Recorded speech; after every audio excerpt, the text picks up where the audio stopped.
everybody. This is Christy Whitman with the Quantum Success Show, where you can get your information and inspiration to create your desires. And as you can see, I have a friend. Now, this friend, you might say, hey, she looks familiar, because this is the amazing Suzie Plakson, and she is a actress. We were just having a lovely conversation about how she used to be in some of my favorite shows and movies, like Mad About You, and in the movie Disclosure, and Everybody Loves Raymond, and How I Met Your Mother. And for you Star Trekkie people, you might recognize her or not, because she was in makeup. But Suzie has been in love with fairy tales and myths ever since she was young, and as she was growing up. And the idea for her new book, which we're going to talk about today, The Return of King Lillian, first came to her when she was a struggling theater actor in New York City, doing odd jobs at improv comedy, which, oh my God, I would think that would be the hardest job in the world, and various off-Broadway productions. So she eventually landed a lead in a national tour, which dropped her into Hollywood.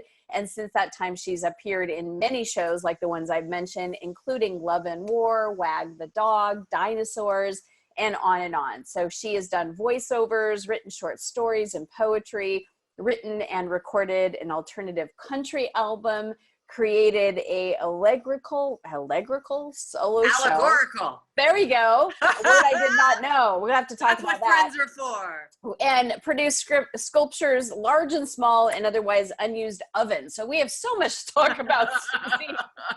What is allegorical? Allegorical is symbolic. In other words, like if a story is about, I didn't set out to write an allegory, but it's ultimately, almost all fairy tales are allegorical.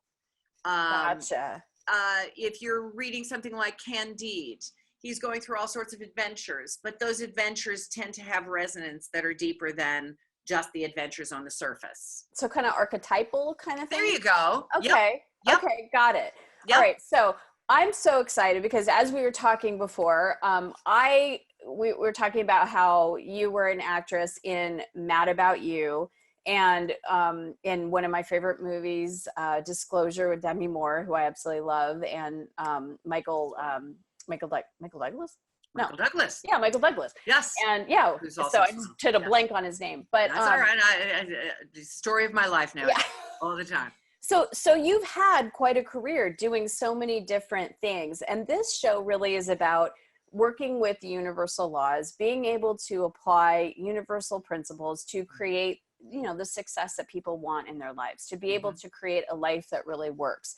And so before we get into what your book is about and the fact that you've now written this amazing book, I would love for you to share, like, what has for you been a success principle that you have used all throughout, whether it was through doing stand-up comedy or getting booked on shows like Mad About You or in movies next to stars like Michael Douglas. What has been your success thread, so to speak? What is your go-to process, tool, ritual to help you stay in a higher space and to create success? I think I'm hearing this quote that I believe is an old Japanese proverb that is something like, get knocked down 6 times, get up 7. Because life as an artist, no matter what the expression is, by the way, I only wish I had been a stand-up comic. I actually was an improv comic for a while, but that would be a whole different life, I imagine.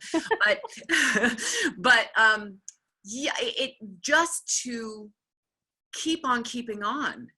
And, you have to, I think, it doesn't sound glamorous, but on a day-to-day basis, if you're an artist in any direction and you want that to be a profession, you have to kind of think of yourself, I think, as a little bit of a prize fighter. Now, a prize fighter can't jump into a ring and only hit people and get the medal. Life, we know we're all energy, we know all of that. Get it, dig it. But in the real world, in the let's say denser world, physical world, thank you. We get hit, and we end up on the mat a lot. But the greatest champions in the world have been on the mat a lot, and then they stand up again and again and again and again. And it's I remember a friend of mine we used to be in ballet class years ago with Mikhail Baryshnikov, and he said nobody fell harder and slammed against the walls more more extravagantly than he did. And that willingness to risk big means you fall big. It's very difficult on a day-to-day basis. It's very challenging to say you're not failing big, you're just falling big because you're dreaming big. So that would be, if I have a principle, that would be at least part of it. That's so beautiful, because I think for people that are out there and that have success, right? People that don't have that level of success look at them and go, oh, well, look at them. They make it look so easy. And while the person is shining and having this great success, or they're in a movie or on a TV show, they don't see what's under the surface. They don't see the struggle. They don't see all the times you did have to get back up and continue to go and not quit. Right? Exactly. And the thing is that we live in a culture, particularly here in America, speaking of myth, and the return of King Lillian is a myth, but speaking of myths that are healthy and maybe not so healthy, the myth in this country is succeed, fail. And they're so far away. And that people who are sitting and wanting to do things that we lose the fact that incremental steps are how things get done. I'm not saying it's easy. I'm not saying it's fun. I'm sometimes saying, gee, I wish I would have been a gardener instead of an artist or something, you know? But those kind of myths can make us project so many things onto people that they have and that we will never have. And that is something that we have to really be disciplined about, because it's an onslaught from the media. Yes. So we have to seek our nurturing myths, as you and I were talking about modeling things, that is good to see things in art that model ways of responding, ways of being that we can ingest and take with us. Yes. Love that. I love it too. It's like, if you don't quit, if you like what I talk about, alignment, momentum, if you feel aligned with something and you know yourself, it's like, this is, I'm meant to be an actor, right? Or I'm meant to be an author. I'm meant to be a coach, or whatever you feel that calling to be. Right. And you continue to take that consistent momentum, that consistent action, even if there's a so-called misstep, or like you were saying, 2 steps back, 1 step forward. Oh, yeah. As long as you keep moving with the momentum and with that big why, and with that feeling of purpose and being in alignment, then you must succeed. Yes. Now, I felt that, for instance, the return of King Lillian and the world of King Lillian is something that I looked at for years and years and years as if I were failing it. And yet I could not look away. It was something that I had a first little flash dream about when I was literally 29, which is thousands of years ago. And you look so good. Oh, you bless your, for 1001. Thank you. And I feel, in my way, it might sound a bit woo-woo, but I'm good with this that. is the place to be woo-woo. Oh, so cool. You're going to be woo-woo, woo it up. Groovy. The reason I'm good with that, because it's actual. I actually had flash dreams in which I saw this world. The first one was a woman with poet sleeves and a sweeping purple velvet musketeer type hat and a glorious scarlet velvet cape flapping in the wind, and she was on a glorious gleaming chestnut steed, and she's galloping away up through these gigantic trees, like a cathedral archway over them. And it was a moment. It was just quickly.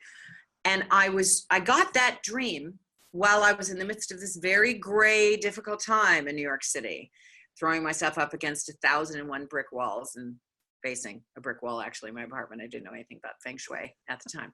But over the years, I had a few more of those and became convinced that I had to bring this into the world. But I didn't feel that I was an author. I still actually don't. But I'd say, cursing the heavens, what are you giving this to me for? This is a huge story. This is so big.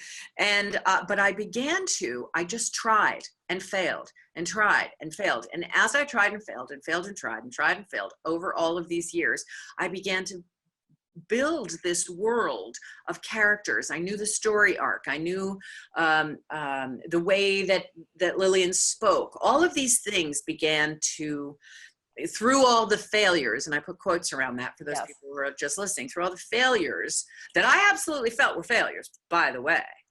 When you're going through it, it feels like utter failure. Oh, but then later you look back and go, ooh, growth. Okay. Look what I learned. Look what I got. Look at the gold that I was mining the whole way along. Yes. And in some ways, because I was cursing the heavens, I can't do this alone, et cetera, I ended up, and I'm not really sure that this was magnetizing.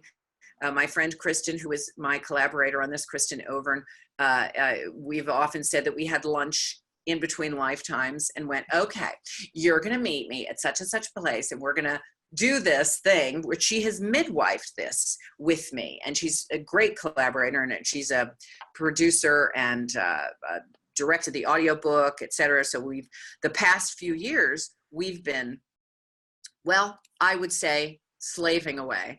And when I say slaving, no, I understand. I'm not roofing in July. I understand. I'm not, I'm not in some field in some poor place. Right. What I'm saying is, it was really actually a joyful collaboration to birth this creature. And at the same time, all the way through it, lots of challenges to overcome and despair and joy and all sorts of things. And I think mythically that we think in this country that, you get an idea, and you channel it and you write it down and then you're done. Isn't that great? Oh, I haven't experienced that. What you are talking about, and I'm loving the process, is it is true. You get these ideas, right? And then it's the personality that either goes, ooh, yes, let me do it. Or the personality goes, oh, why me? I'm not an author. What am I going to do with that? And resists it until it becomes constant and like knocking at your door and it's persistent. So it's like, okay, like submit to it. Yes. Right? I think knocking at your door is a perfect analogy, because I think this thing, characters, ideas, stories within the story, knocking at the chamber door of my psyche. And many times over the years, I was like, I just don't even want to, I had other things I was doing, other things I was creating, leave me alone. But I couldn't let it go. So I feel in a way it was a soul contract that, that just wouldn't not be born. And the one thing I've learned from working and playing in the fields of all different kinds of artistic expression is that each art creature has a personality all its own, has a timeline all its own, has a mind all its own, and you have to tune in to what it wants, because, I'm not the first person to say we're just the vessel. So this was exceptionally true of the return of King Lillian. And, a lot of people have said, when did you decide it was going to be an audiobook? And I think it was always sort of there that it was going to be an audiobook, but part of it was process. I would drive over to Kristen's house and read, and be reading the chapters I'd written. And at one point she went, we got to make this an audiobook. I feel like I'm a kid being read to again. Oh, that's awesome. And I was thrilled out of my mind. Of course, then the doing of the audiobook is, I adored it. I did adore it, but there were plenty of times where I went, wait a minute, I'm playing 7 guys in this chapter. Quick, call an actress, call a professional. Good thing you were an actress. Good thing. I just love this process, because it's so good for people to kind of look through just even a process in a project like this, to be able to go, okay, this is coming from somewhere unlike, it's not like me having this idea, because it keeps knocking at the door. It's being persistent.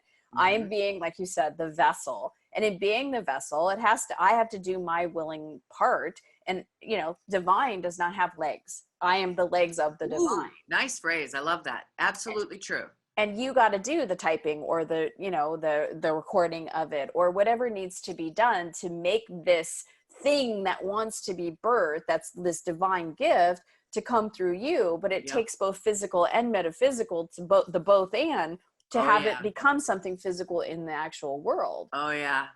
And it's coming in through the human form, which is a kind of, you know, it's a messy place. Right? In all sorts of ways. Right. And we were talking before about even the techno jungle of things, you know, putting things out in the world now is seemingly infinitely easier, and it's wizardry. Or, as I said, it's a lower rung in hell when it's not working, and it's not seeming to obey. And no matter what you do, especially if you were born pre all of this, it's just like, will this defeat me? And again, get knocked down 6 times or get up 7. That's sometimes it's just, I also call it mule mind, meaning just one foot in front of the other foot, in front of the other foot. This does not mean it's simple, but it's not easy. That's for sure. Yeah. That is for sure. So let's talk about their story, because it's obviously, it is here to be birthed. Here it is. It has having its birthday. You are the vessel through which it came, collaborating with, you know, another human being that saw the potential in it, had her agreement in it as well. So it's a co-creative experience from divine, from human. And I would love to share what has this divine being, this divine self that's through you. What did it birth and why? What is the story? Well, here we go. So first off, I like to say it's a new hero's journey for dreamers of all ages. Oh. Yes. The kid in me just went, oh, I'm so happy. And in terms of what it's about, before I read you the little plot blurb that I'm going to shamelessly read you, because I'm, again, ancient and I wouldn't be able to remember it as well. I also think it's about a love of nature and a love of animals, of art, and a love of the journey as much as the destination. So here we go. When Lillian, the one and only heir to the throne, is cast out of her kingdom by malevolent forces, she accidentally wanders into the forest of forgetfulness, where she is rescued by wolves and raised by an eccentric old wise woman. When she comes of age, she is called by destiny to return home. The trouble is, when Lillian steps out of the forest, she has no memory of who she is or from whence she hails. Undaunted, the spirited, self-reliant young woman sets off into the unknown, determined to rediscover her long-lost self and to reclaim her stolen birthright. Well, isn't that a human experience? Bless your heart for saying so. Oh, God, no. Suzie, it's fantastic. We come from consciousness. We're fully aware of how fantastic we are, how creative we are, how all-powerful we are. We come into these vessels with these veils that are put over us, exactly what your story is. And then it's those of us that are in my community that are like, wait a minute, there's more. I know I'm bigger. This feeling of not enoughness, this feeling of I'm not good enough, or that I'm not worthy. There's something there, and I'm feeling that, you know, all the riches of the world, or all the things, or the man that I wanted, or the house that I wanted, all these things don't fulfill me because I know that there's something more. And that's what all of us are awakening to. Is trying to that was so beautiful. We are. Oh, I love that. I wish I hadn't stepped on you just saying that. Is to try to. I really do. I was so moved. I talked right over you. I'm so sorry. It's beautiful. No, you said are trying to remember who we really are. That's yes. Right. That's right. And that's really ultimately the allegorical resonance is that. I love it. So I want everybody right now, below the video, we are putting a link to Suzie's book, so that go and get this book, because this is such a divine gift that came through Suzie. And it is the same storyline as every human being that is waking up and knowing that there is something more, to becoming conscious, to becoming aware of who we really are. And there's something so important in reading stories like this, because it does help us awaken and reawaken in ourselves. Even if it's a fairy tale, even if it's a story like this, where it's like we can see ourselves in that story and align and really identify with the characters to help us awaken to the fact of who we really are too. Oh, that's so beautifully said. Thank you. Just made my heart sing. Oh, That's it's so true. Truly. I mean, the thing that I've found to be really fun and thrilling about this, I mean, there's some people who are going to be allergic to it. That's okay. I love that. It's art. What can I tell you? You know, I love that. the page is an eccentric kind of read. The stage, the audiobook is a little bit more like somebody's telling you stories.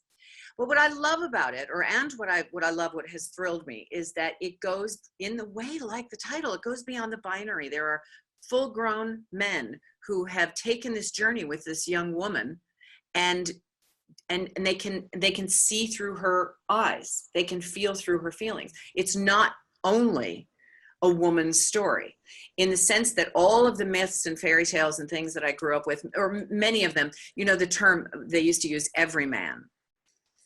And in a way, every woman, and not, you know, again, it's every person. It's personhood that we're talking about, humanhood that we're talking about here. So that's been really, really deeply moving. Just the little bits and pieces we've had of early listeners, early readers, etc. That it really is for all different kinds of people.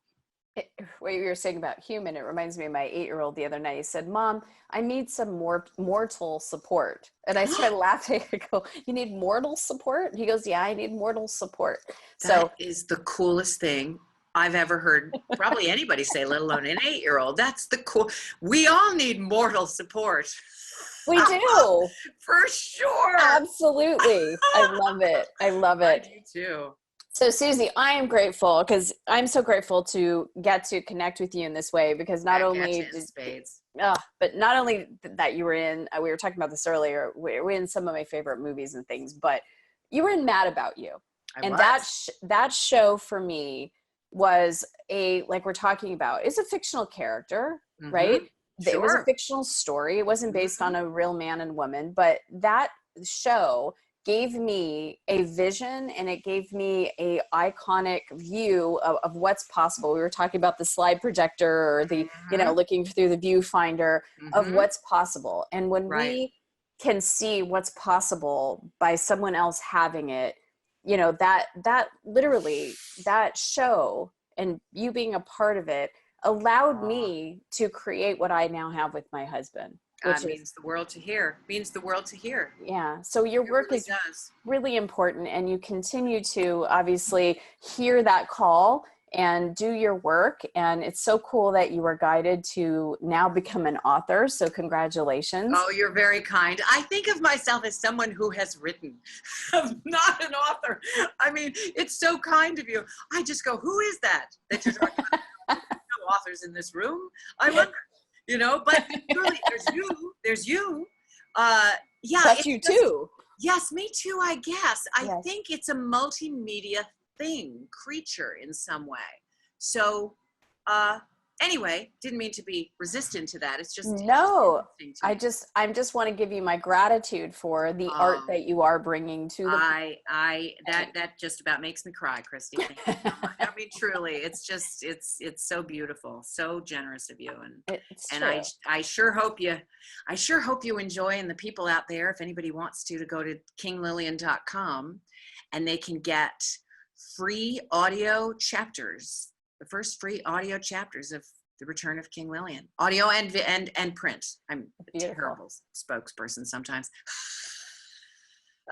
You're so real and authentic. That's why I love you. Oh, what a nice thing to say. So please go underneath the video. We're going to have a link so that you can go directly there, make it easy for all of you. I encourage all of you to allow yourself to imagine and get into a storytelling place that really returns you to your divine self. So Suzie, any final last words? I just hope that for anybody who's seeking a little bit of inspiration, that maybe it can give it to them, that maybe it'll be a little bit of a balm, because it just takes you away from the world a little bit. And I just want to thank you. This has been so moving. Today of all days, it really has been. So thank you so much. Thank you, Suzie. I've just loved this. Grateful that you're my guest today. So back at you big time. Thank you. And for all of you, please go below the video, click on the link. I mean, you know, you get to listen before you even purchase, which is amazing. So you get to see if this really resonates with you. And I'd love to know, what are you taking away? What are you taking away from today's show?